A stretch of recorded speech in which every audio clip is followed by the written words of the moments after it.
गले सत्यभामा जी को खाए से जगह फिर श्री कृष्ण भगवान अच्छा फिर सत्यभामा आउ दुटा लोग खाइले आगु गले मित्र बिंदा को पाखरे मित्र बिंदा फिर एक लोग देले भगवान श्री कृष्ण एक लोग देले कालिंदी पाखु गले एमिति गुटी गुटे दुई तीनटे चारटा एमिति 10 बार के लोग देते वो खाइले सुनाए नारद जी जानि पाले भगवान सब पाखरे अछंती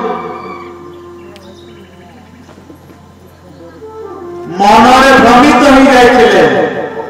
आर जे समस्त हृदय विराजमान करते सी कौन समस्त रानी मान को पाखरे रही पड़े नारद जी माया रूप भ्रम ही हटि गला भगवान जीवा समय अतिथि सत्कार करते मुंडरे आवश्यक कहले बेटा समाज सुंदर शिक्षा देवा एमती गृहस्थ धर्म सुनिश्चित पालन करने आवश्यक कृष्ण केवल कहती नहीं कृष्ण कर देखा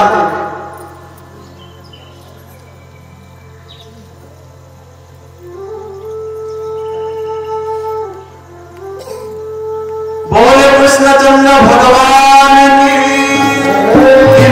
घटना निज पुत्र माने सब धर्म कथा आज से ऋषि मुनि मान परिचय कर सब पिता से ऋषि मुनि मान कथा ही कहता कृष्ण पुत्र माने कौन बोले